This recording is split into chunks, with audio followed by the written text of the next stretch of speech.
que venga la palabra del Señor. Segunda de Crónicas. Segunda de Crónicas. Estábamos estudiando. Yo creo que Dios es muy claro con nosotros. Quiso reservar este mensaje para que lo escucháramos en este día. Una palabra muy, muy poderosa. Y Dios nos estaba hablando justamente del propósito de la restauración, de lo que Él quiere restaurar en nuestras vidas, quiere restaurar en nosotros, pero a la vez de lo que Él quiere restaurar, quiere que nosotros guardemos el propósito, que guardemos el designio de su voluntad. Y Dios anoche nos compartió una palabra en Segunda de Crónicas 17, 18, 19. Y vamos a terminar esta noche con el capítulo 20, que es bien importante, para que nosotros veamos en este poco tiempo que nos queda, comprendamos qué Dios quiere hacer con nosotros también y cómo cuando Él llama un instrumento, no solamente para que cumpla el propósito de ese instrumento, sino que llama también un pueblo para que esté con ese instrumento. Dios nos ha hecho varias veces el recuento de cómo Dios siempre le da un capitán, le da un líder a un pueblo para que también ese líder con ese pueblo pueda cumplir con el propósito de Dios, con el plan de Dios, con el designio de la voluntad de Dios. Tristemente, y lo digo así, tristemente porque da tristeza que las cosas de Dios se menosprecien tanto y lo que Dios quiere hacer se menosprecie tanto y nosotros amemos más nuestros caminos que a Dios y que al propósito de Dios. Y es triste porque si no fuéramos elegidos de Dios, no importara, porque al fin de cuentas el que vive en el mundo, pues no ama a Dios. El que no es un elegido de Dios para salvación, no le importa. Pero aquel que es llamado por Dios y ha sido honrado de parte de Dios, como Dios nos habló hoy, de haber sido elegidos, de haber sido escogidos, de tener el privilegio de tener los ojos abiertos, de poder contemplar una realidad como la que estamos contemplando. Sobre todo ya nosotros que hemos pasado por un proceso que fue anunciado, cuando el mensaje de hoy decía que el barco iba a dar un giro de 180 grados, nadie pensaba cuál era el giro. La gente a veces Dios habla y no sabe lo que está hablando. La gente escucha cosas y no sabe qué es lo que... Yo por eso le tengo que prestar atención a cada palabra que está saliendo, porque si uno le presta atención al mensaje uno sabe qué Dios estaba diciendo, qué Dios estaba anunciando. A veces oímos las cosas y las oímos por oírlas y es triste porque no nos damos cuenta de la realidad. Entonces, si yo no me doy cuenta de la realidad, y ahí lo dijo claramente el Señor, dijo que Dios le iba a dar un giro al barco de 180 grados y que iba a haber cambios que no nos íbamos a dar cuenta. Así lo expresó el Señor. Y Dios le dio un giro al barco en sentido contrario a como venía caminando, porque un giro de 180 grados es sentido contrario. Si íbamos para un lado, vamos para el otro ahora. Y me hace acordar de un mensaje que se predicó por ahí que dice, sucedió lo contrario. O sea, lo que la gente está pensando que va por un lado, resulta que Dios lo va a hacer girar para el otro lado. Porque así es como Dios lo hace. Entonces, Dios anuncia las cosas y nosotros por estar entretenidos en otra cosa, pensando en otra cosa, ay, yo no escuché eso. Cuando yo tengo que estar atento a cada palabra que está saliendo. ¿Qué Dios está diciendo? Porque por eso es que, por no prestar atención, es que nosotros nos desviamos tan fácilmente y nos vamos por otro lado. No nos damos cuenta. ¿Qué hora dijo eso el Señor? ¿Cuándo lo dijo? Porque no nos damos cuenta. Dios habla y Dios requiere siempre atención, como requiere obediencia. Dos cosas que La hemos citado varias veces y volvemos a citarla hoy por el Espíritu.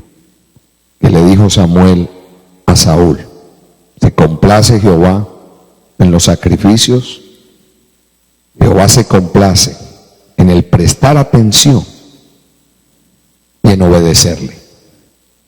Dos cosas: prestar atención y obedecerle. Porque para poder obedecerle hay que prestar atención. A veces no pensamos que es importante, sin embargo Dios lo dice, Dios lo anuncia. Y Dios quiere que estemos atentos a lo que Él está hablando, que Él quiere. Y por esto el haber sido elegidos con un propósito, el haber sido llamados, no es un juego, no es un relajo, esto no es una opción siquiera. El hacer las cosas para Dios no es una opción, porque no me queda opción. Si tomo la otra opción de desobedecer, ya yo sé para dónde voy. Si tomo la otra opción de rebelarme, ya yo sé para dónde voy. Porque nunca le ha ido bien a nadie que no siga instrucción. Nunca, nunca. Hemos visto ya desastres en muchos lugares. Y hemos visto cómo ha pasado con personas, porque piensan que Dios está jugando, que Dios está hablando por hablar. Nosotros mismos, ¿cuántos cambios hemos visto? Yo sé que el remanente allá en las naciones está viendo cambios también. ¿Por qué tienen que ver cambios? Tienen que comenzar a ver. De pronto personas que no pensaban no van a estar. Porque así es. Así es. ¿Y por qué? Porque Dios es Dios. Porque Dios no juega. Dios es soberano. Dios es soberano. Y ahí es donde nosotros tenemos que poner mucha seriedad a lo que Dios está hablando. No le atribuyamos la palabra al hombre, que ya hemos visto bastante hemos visto, por atribuirle la palabra al hombre. Por no mirar, como hablábamos anoche, que le atribuyeron la palabra al profeta, y el que pagó las consecuencias fue Micaías. Fue puesto en la cárcel, a pan de amargura y agua de aflicción, hasta que yo regrese vivo, le dijo acá. Sin embargo, llegó vivo.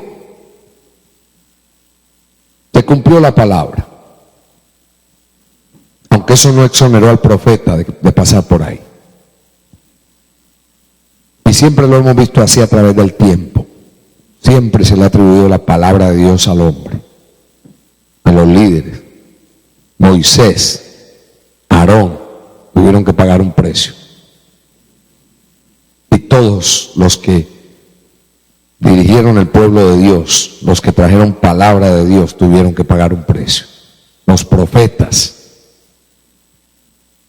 el mismo Jesús pagó el precio por traer la palabra de Dios. Lo mataron, lo condenaron, porque le atribuyeron a él lo que venía del cielo. Y así pasa hoy, exactamente lo mismo. Cualquiera viene con cualquier tontería y entretiene a la gente y se lo lleva. A ese le cree. Pero cuando habla en el nombre de Dios, entonces no le cree. Y eso es lo triste. Por eso es que los instrumentos de Dios tenemos que ser conocidos, porque no vamos a presentar un nombre de hombre, no vamos a presentar una institución, una organización, ni venimos en el nombre de nadie. Venimos en el nombre de Jehová, Dios de los ejércitos. Entonces las cosas cambian. Y el problema de nosotros es el mismo, lo mismo, porque el hombre no cambia. Y ahí es donde Dios tiene que trabajar en nuestras vidas. Entonces, Dios nos ha hablado de un hombre, un propósito y un pueblo, que tienen que estar en acorde. Y en donde Dios nos ha hecho énfasis, y ahí es donde nos ha puesto a estudiar, porque hay mucho que hablar de todo lo que Dios nos ha puesto a estudiar. Hay mucho que hablar, hay mucho que decir, hay mucho que expresar, y entonces vamos a concentrarnos en lo que Dios nos ha dicho que nos concentremos, en lo que el Espíritu Santo nos está hablando. Podemos tomar este pasaje para predicar muchos otros mensajes, pero el énfasis de Dios es guardar el propósito, cuidar el propósito, que el propósito sea preservado, y también hacernos entender qué es lo que Él quiere hacer en este tiempo en su iglesia. Porque si no comprendemos lo que Dios quiere hacer en su pueblo en este tiempo, entonces estamos lejos del plan de Dios y del propósito de Dios. Dios nunca va a mandar un pueblo sin hacerle entender para qué lo manda, para qué lo envía. Cuando el apóstol Pablo, Dios se le reveló para qué se le apareció, le mostró el propósito, le mostró el designio de su voluntad, le hizo comprender las cosas y lo guió en el propósito santo, en el designio de su santa voluntad, lo fue guiando para que el propósito de Dios se fuera cumpliendo, pero tenía que haber un entendimiento, porque nadie va a hacer las cosas sin entendimiento. Y por eso aún nosotros debemos pedirle a Dios entendimiento en el propósito, debemos pedirle a Dios claridad en el propósito, porque Dios nos va a aclarar el propósito. Si es que no lo entiendo, ahora si lo hago por rebelión o lo hago porque yo lo quiero hacer, pues problema de cada uno, eso es asunto de cada uno, pero no por falta de entendimiento, no por falta de sabiduría. La Biblia dice que el que no tenga sabiduría, demándela de Dios, la cual le será dada ahí en abundancia. Dios da sabiduría, Dios da comprensión, Dios da capacidad. Dice la palabra también que los entendidos entenderán, o sea, los que Dios ha llamado para que sea un pueblo entendido, va a entender, van a comprender. Entonces, Dios nos habla aquí por la palabra. Y aquí hemos estudiado ya hasta aquí, hablamos anoche un poquito de Josafat y de Acab. Josafat como rey de Judá o rey del reino del sur y Acab como rey del reino de Israel. Ya nosotros hemos explicado en todos otros mensajes anteriores cómo Dios permitió la división de los dos reinos, hizo una separación y Dios quería hacer una obra con el pueblo que estaba en el reino del sur. Quería hacer una obra muy importante, mostrar su gloria, mostrar su poder, mostrar su amor, mostrar su misericordia, mostrar el amor de Él hacia su pueblo. Porque Él lo tomó y le hizo promesas, comenzando con David. Por eso David pertenecía a Judá, a la tribu de Judá. Y de ahí fue donde Dios hizo las promesas y le habló de las misericordias fieles a David. Y tomó esas dos tribus, la tribu de Judá y la tribu de Benjamín, y las constituyó para que fueran un pueblo especial, un pueblo apartado para Él, y tenía un trato especial con ese pueblo. Y Dios esperaba que ese pueblo le correspondiera.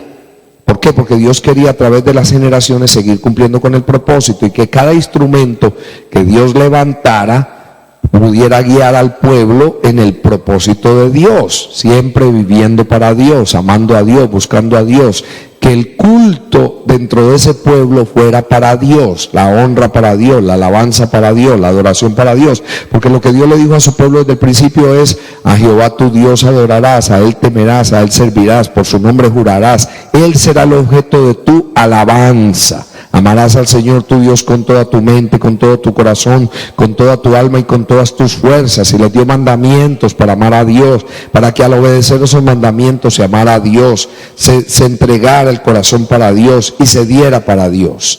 O sea que era lo mismo con el pueblo. Dios quería seguir cumpliendo el propósito, que a pesar de que el pueblo iba a ir conquistando y conquistando y conquistando para Dios y tenía que desalojar a todos los enemigos, que a través de todas las generaciones, cada generación que fuera naciendo fuera conociendo a Dios, los hijos, los nietos, los bisnietos, los tataranietos, siguieran las generaciones para que se preservara el nombre de Dios en medio del pueblo. Pero esto no se cumplió con Israel, porque vemos siempre que Dios ponía un nuevo rey o heredaba el reino, un rey, porque esto venía por herencia. Dios quería tipificar lo que era la herencia también. Entonces tomaran posesión, pero volvían y hacían lo malo delante de los ojos de Dios. Y cuántos desastres a través de los tiempos. Y lo mismo que pasó con Israel ha pasado con la iglesia, porque las generaciones en la iglesia también perdieron el propósito y perdieron el plan de Dios. Y a través de los tiempos Dios también ha puesto hombres para que comiencen ese propósito. Y sin embargo el pueblo que ha estado con esos hombres no han servido para que se cumpla el propósito de Dios. Vuelve y se pierde el propósito en esas vidas y en esas generaciones. Entonces Dios tiene que volver a comenzar. Y sin embargo, mire usted, antes de que Cristo viniera por primera vez, hay una caracterización, que ahí Dios nos va a hacer mucho énfasis en esa caracterización, de cómo Dios formó, de cómo Dios trabajó antes que Cristo viniera por primera vez. Ahora, antes que Cristo venga por segunda vez, vuelve otra vez Dios a preparar un pueblo. Y ahora nos damos cuenta cómo Dios está quitando todo, absolutamente todo lo que se ha levantado en este tiempo. Como los grandes ministerios, los grandes ungidos y toda esta gente que se ha levantado a adueñarse de las cosas de Dios y el propósito de Dios para levantar un reino, o para levantar un ministerio, o para levantar un nombre. Todo esto ha tenido que ser quitado y ya Dios lo ha quitado ahora, lo ha quitado del medio, para que Dios pueda hacer una obra guiada totalmente por Él a través del Espíritu Santo. Entonces Dios nos está hablando todas estas cosas para que nosotros entendamos lo que atañe a nosotros y lo que Dios quiere que nosotros hagamos y cómo debemos comportarnos. Hemos hablado también del corazón de un líder, si es que le podemos llamar así, o de alguien que está dirigiendo, de alguien que está capitaneando, de alguien que está en el frente. Usted ve por qué el mismo David se despojó de su realeza, porque para él lo importante no era ser el rey, lo importante para David era obedecer a Dios, era vivir para Dios. Y ese debe ser el corazón de todo aquel que Dios pone a presidir. Por eso la Biblia habla en el Nuevo Testamento, dice que los que presiden en el Señor sean tenidos por dignos de doble honra, especialmente los que predican y enseñan, tenidos por dignos de doble honra, no de adoración, sino de doble honra. De doble honra. ¿Por qué? Porque están haciendo una labor para Dios, están cumpliendo con un propósito de Dios, con un plan de Dios. Y por esto Dios habla de esa doble honra. Entonces tenemos que empezar a entender cuando Dios pone a alguien en el frente, que va a poner su pueblo en las naciones y está levantando instrumentos a nivel de naciones, para que ese propósito de Dios se pueda cumplir, para que el designio de su voluntad se pueda llevar a cabo. Y Dios está entonces concientizándonos por la palabra y mirándolo, el comportamiento de Dios con respecto a estos instrumentos que Él levantó. Y aquí estábamos hablando de Josafat, y ya nosotros vemos que salió ira de la presencia del Señor porque Josafat hizo alianza con Acab, rey de Israel. Y vemos lo que sucedió. Aunque después Josafat regresó, después de que Dios le mandó la palabra, y él siguió haciendo lo que tenía que hacer, la voluntad de Dios. O sea, empezó a seguir quitando los lugares altos, empezó a instruir a los jueces y a decirle cómo tenían que comportarse, cómo tenían que andar en el temor de Dios, caminar en el temor de Dios. O sea, estaba haciendo lo correcto Josafat. Y aquí en el capítulo 20 dice de la siguiente manera: pasadas estas cosas, capítulo 20, segunda de Crónicas. Pasadas estas cosas, aconteció que los hijos de Moab y de Amón, y con ellos otros de los amonitas, vinieron contra Josafat a la guerra. Y acudieron algunos y dieron aviso a Josafat diciendo: contra ti viene una gran multitud del otro lado del mar y de Siria. Y he aquí están en Hasezón Tamar, que es en Gadi. Entonces él tuvo temor, y Josafat humilló su rostro para consultar a Jehová. Mire usted la actitud. ¿Qué hizo Josafat? Humilló su rostro para consultar a Jehová. Un tremendo ejemplo para nosotros de cuál debe ser el corazón de un líder y de un pueblo.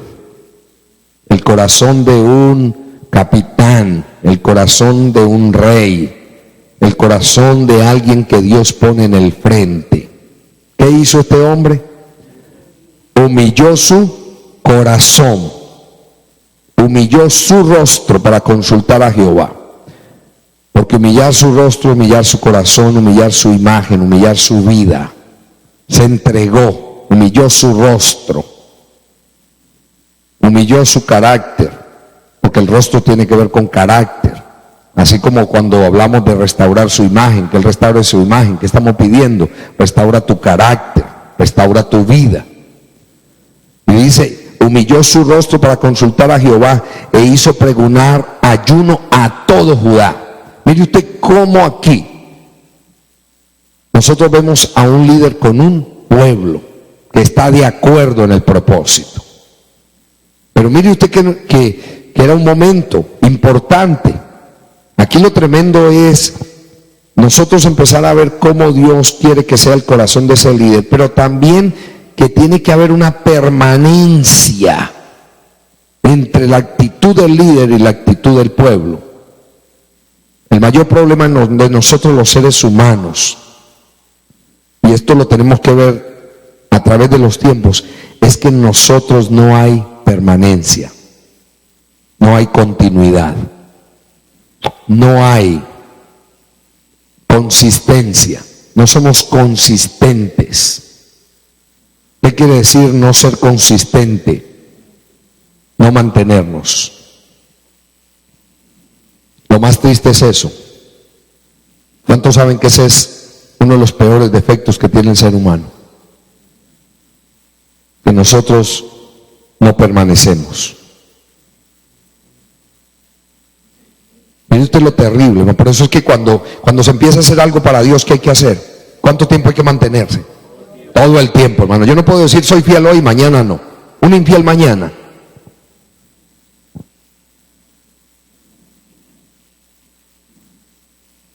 Ahí es donde está lo terrible. Porque cuando estamos en el fuego, hoy prometo y mañana actuamos como hombres comunes. Y ahí es donde Dios nos habla. Porque cuando nosotros vemos un reino que permanece todo el tiempo, hermano, todo el tiempo, todo el tiempo, todo el tiempo, todo el tiempo, todo el tiempo, todo el tiempo, y da gloria a Dios. Por eso cuando el apóstol Pablo dijo, y le voy a decir una cosa, nadie puede decir que esto no se puede lograr. Si Dios me mandó a orar, ¿cuánto tiempo tengo que orar? ¿Y por cuántos años? Por eso cuando Dios nos habló a nosotros y nos dijo, estatuto perpetuo será este, hasta mi venida. El mayor problema de nosotros es que somos así.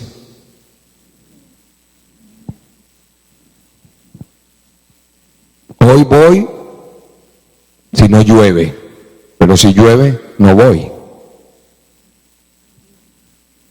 ¿Cuál es el problema? Por eso hay que estar aquí en medio de adversidades. Hoy era un día para que todo el mundo se quede en su casa, porque nevó. Ese es el problema. Si hace calor, estoy. Y si hace frío, no estoy. O si hace frío, estoy. Y si hace calor, no estoy. Porque somos climáticos. Como está el clima, me siento. Mire usted aquí algo bien importante, la actitud que este hombre tuvo, porque este hombre mantenía una actitud. Él tuvo esta falla, y esta falla fue que hizo alianza con Acab.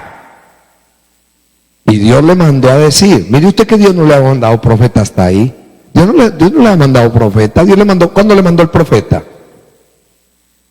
Cuando hubo una falla. Le dijo, óyeme, llamada de atención para ti. Salió ira de la presencia de Dios contra ti. Porque tú al impío das ayuda y amas a los que aborrecen a Jehová. Porque acá aborrecía a Dios. Acá no quería la palabra de Dios. Acá no quería que Dios le hablara. Acá le hizo la guerra a Elías. Y Jezabel, su mujer, terrible. Él oía mejor su mujer que oír a Dios. Su mujer lo manipulaba, lo manejaba, lo gobernaba. Nosotros no hemos tocado la historia de acá ahí, pero eso es terrible, hermano. Lo que hacía la mujer de acá era terrible. Y lo terrible fue que acá participó de todas las malas obras de Jezabel. ¿Y cuál fue el fin de Jezabel? Terrible. Entonces esto es importante para nosotros, porque Acab era un perverso. Entonces, ¿qué sucede? Que este hombre permaneció, este hombre se mantuvo aquí. Dice, entonces él tuvo temor, y Josafat humilló su rostro para consultar a Jehová, e hizo pregonar ayuno a todo Judá, y se reunieron los de Judá. Mire usted si había unidad allí. Se reunieron los de Judá para pedir socorro a Jehová, y también de todas las ciudades de Judá vinieron a pedir ayuda a Jehová. Entonces Josafat se puso en pie en la asamblea. Mire usted, cuando un líder está de acuerdo con Dios y con la voluntad de Dios, cómo también ese pueblo se le puede unir. Pero no siempre pasa así, porque puede ser que un líder tema a Dios y el pueblo no tema a Dios. Aquí Josafat tenía una bienaventuranza, y era que tenía el pueblo de su parte también. Tenía el pueblo de su parte. Dice aquí: entonces Josafat se puso en pie en la asamblea de Judá y de Jerusalén, en la casa de Jehová, delante del atrio nuevo, y dijo: Jehová, Dios de nuestros padres, ¿no eres tú Dios en los cielos y tienes dominio sobre todos los reinos de las naciones? ¿No está en tu mano tal fuerza y poder que no hay quien te resista? Dios nuestro, ¿no echaste tú los moradores de esta tierra delante de tu pueblo Israel y la diste a la descendencia de Abraham, tu amigo, para siempre? Y ellos han habitado en ella y te han edificado en ella santuario a tu nombre, diciendo: si mal viniere sobre nosotros, espada de castigo, o pestilencia, o hambre, nos presentaremos delante de esta casa y delante de ti, porque tu nombre está en esta casa, y a causa de nuestras tribulaciones clamaremos a ti, y tú nos oirás y salvarás. Ahora pues, he aquí los hijos de Amón y de Moab, y los del monte de Seir, a cuya tierra no quisiste que pasase Israel cuando venía de la tierra de Egipto, sino que se apartase de ellos y no los destruyese. He aquí, ellos nos han dado el pago, viniendo a arrojarnos de la heredad que tú nos diste en posesión.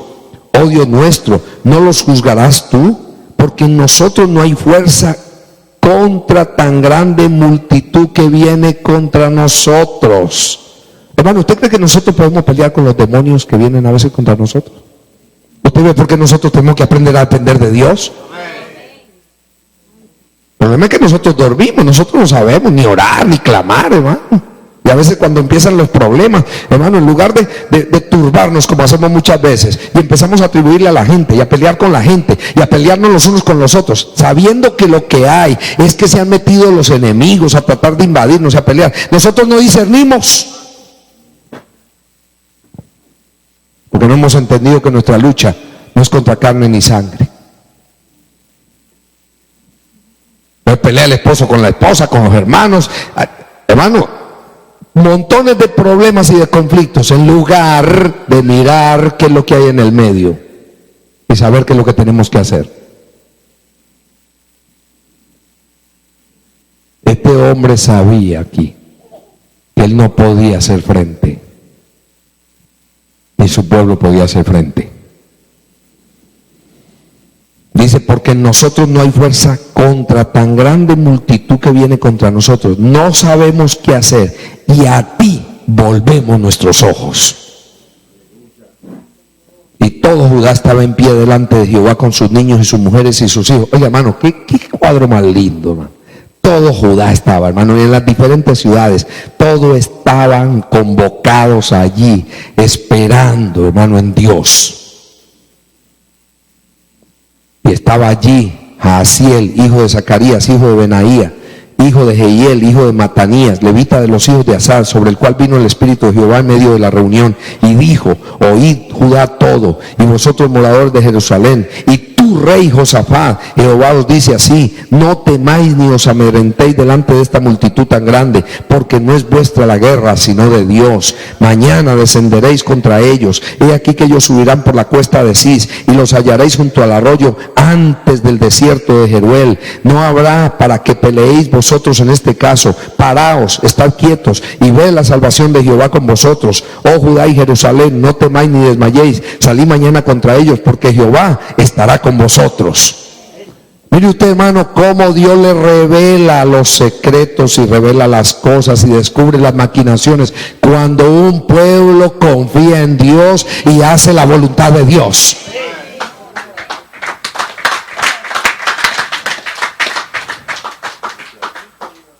Hermano, cuando un líder está conectado con Dios, sabe qué hacer.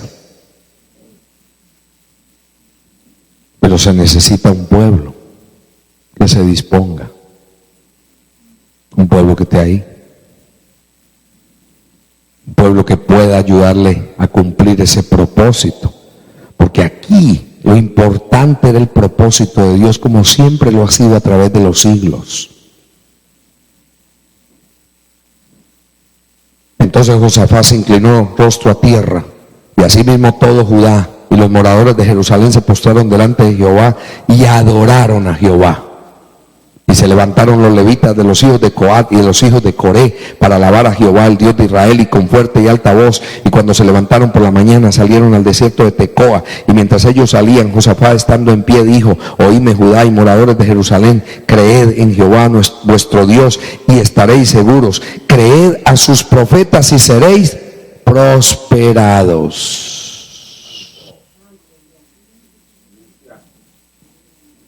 Este hombre sabía. Este hombre sabía, porque se habló un profeta en el nombre de Jehová, hermano.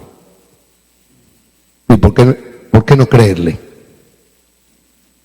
En ese momento, porque estaban consultando a Dios, preguntando a Dios. ¿Quién iba a responder? ¿No responde el que hizo la boca? ¿No oye el que hizo el oído? Si nosotros clamamos a Dios, si le pedimos a Dios, si le rogamos a Dios, no estamos viendo nosotros resultados en las naciones, no estamos viendo nosotros cómo Dios está obrando. Hermano, no le hemos consultado a Dios, no le hemos clamado a Dios y Dios nos está respondiendo.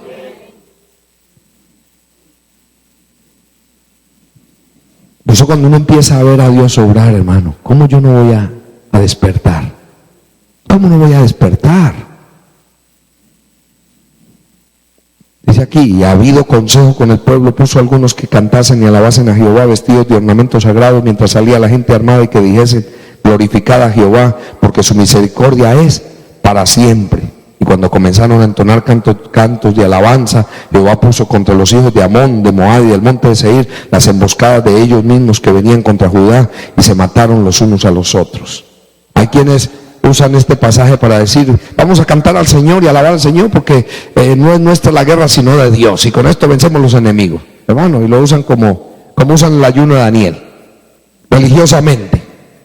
Ponemos la gente a ayunar 21 días y lo están usando, hermano, como un estribillo, como que si Dios fuera una serpiente de esas que se encantan con un silbido. Y eso no es, hermano. Aquí la enseñanza grande aquí es que este hombre estaba siguiendo la instrucción de Dios, porque tenía el corazón de Dios.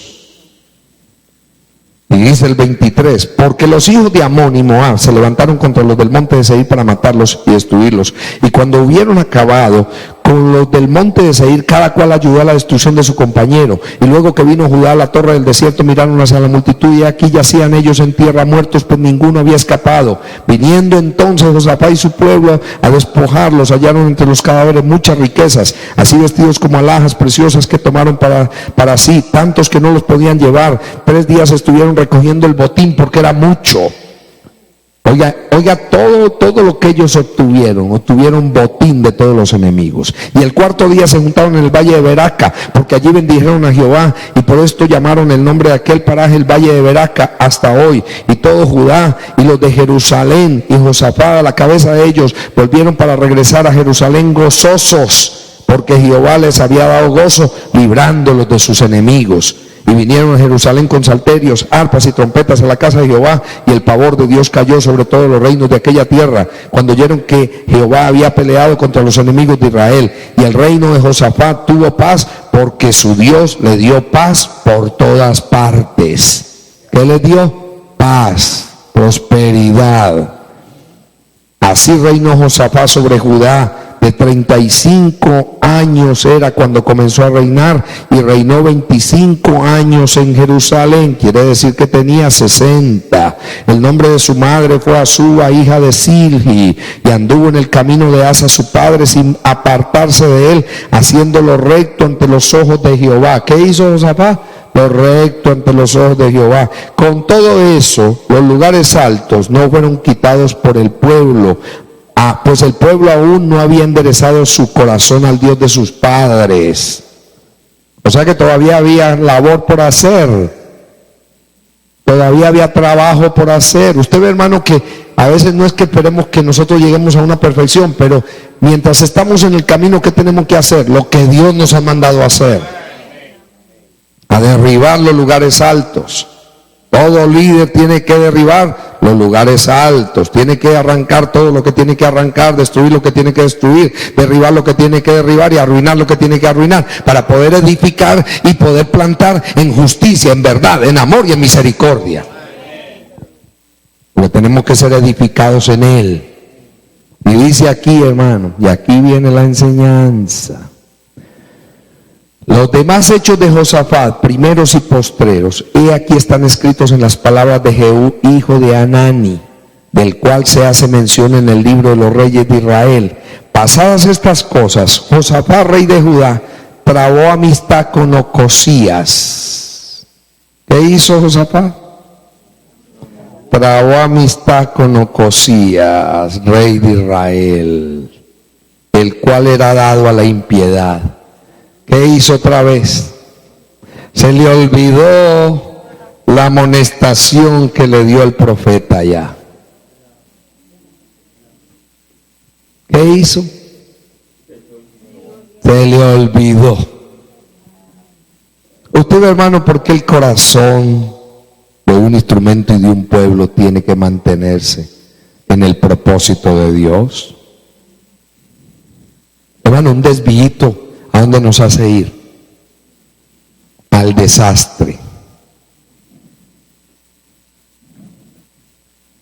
Pero porque Dios quiere que cuando yo empiece algo siga, hermano. Un día que yo empiezo a coger fiado, y el fiado me cobran intereses.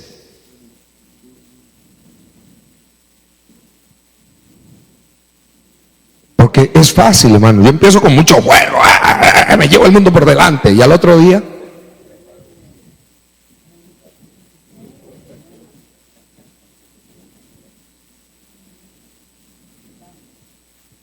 y así es como comienzan los desvíos, como decía el mensaje hoy, el que escuchamos. Usted comienza con algo chiquitito y cuando viene a ver, termina lejos. Yo le voy a decir algo, nosotros tenemos que ir paralelos a Dios y a su propósito. ¿Qué decir paralelos? A la misma distancia todo el tiempo. Dos rectas paralelas van a terminar siempre a la misma distancia. Siempre a la misma distancia. Pero si una de ellas se desvía 1 milímetro, al final terminó bien lejos. Y eso es lo que la gente no entiende. Porque la gente dice, ¿y qué tiene de malo?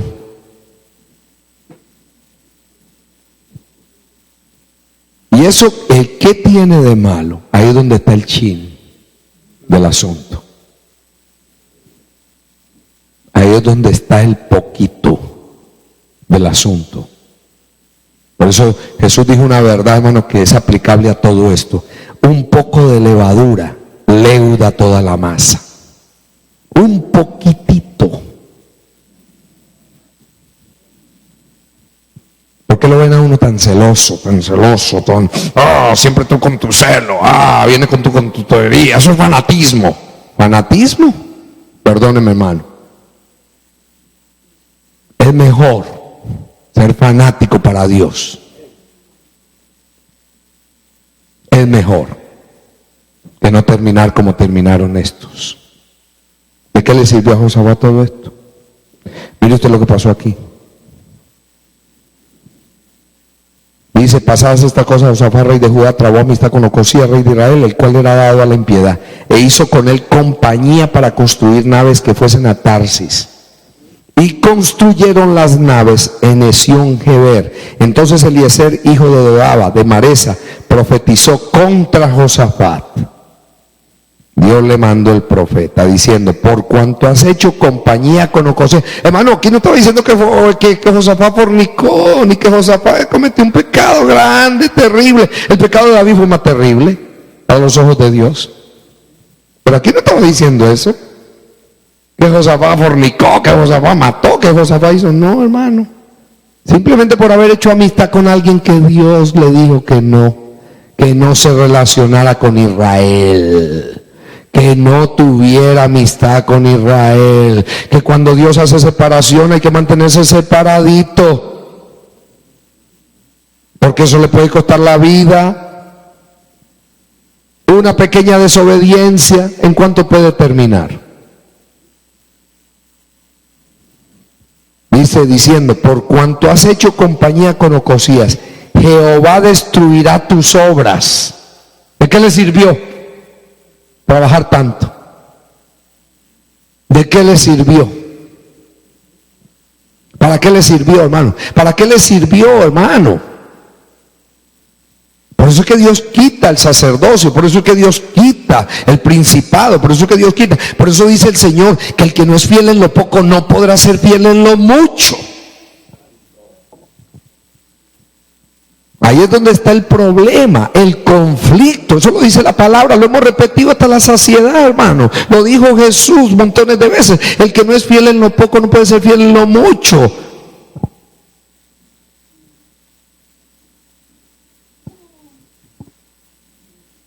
Dice, Jehová destruirá tus obras. Y las naves se rompieron y no pudieron ir a Tarsis. Se le desbarató todo. Pero no solamente esas obras, hermano. Lo que hizo, ¿de qué sirvió? ¿Podrá Dios ponerlo en la eternidad a gobernar? Si yo te puse a gobernar aquí en la tierra, que es algo elemental, te puse a hacer cosas aquí en la tierra y tú no lo hiciste, te voy a poner ahí arriba. No, yo te probé aquí en la tierra, aquí y en lo poco, en las riquezas injustas, es donde yo pongo primero, aquí abajo, para probarte, para saber lo que hay, para saber si verdaderamente me amas, me quieres servir a mí, no es al hombre. Tú no estás haciendo cosas para el hombre. Nosotros somos más fieles a la factoría, somos más fieles a la gente, hermano, en el mundo, que a Dios. Así somos. Entonces Dios nos hace entender a nosotros, hermano. Nos hace entender qué es lo que Dios quiere con nosotros, qué está haciendo con nosotros, por qué nos está probando, por qué está tratando con nuestra vida, por qué nos está abriendo los ojos, nos está haciendo entender, comprender, hermano, tantas cosas, porque se han perdido los propósitos de Dios en vidas. Y aquí dice en el 21:1, solamente leo este versículo: durmió Josafat con sus padres y lo sepultaron con sus padres en la ciudad de David, y reinó en su lugar Joram su hijo.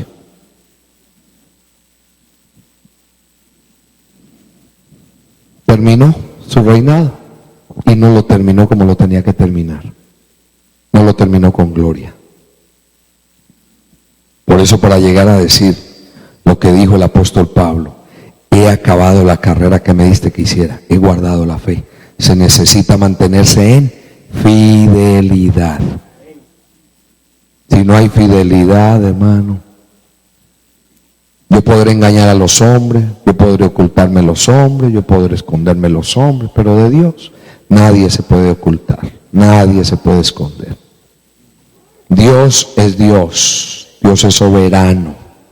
Y por eso es que Dios está tratando con nuestras vidas, hermano. Porque Dios nos manda a nosotros a congregarnos, a estar en los cultos, a estar en las reuniones donde Dios nos ha puesto, hermano. Y no somos fieles en lo poquito. Vamos a poder ser fieles en lo mucho.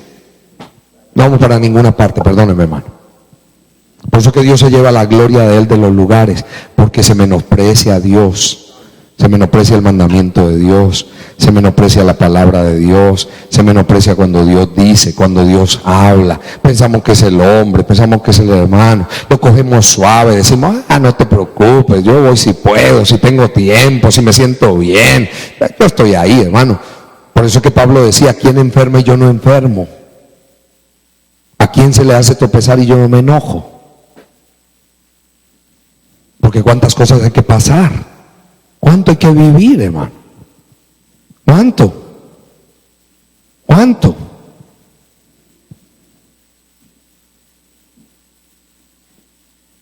¿Y por qué Dios está tratando con nuestras vidas?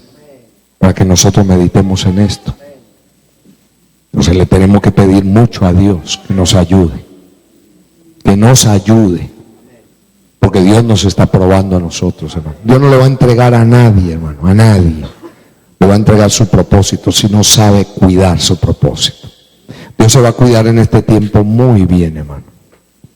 Óyeme bien lo que te estoy diciendo. Dios se va a cuidar muy bien en este tiempo de hacer las cosas que tiene que hacer.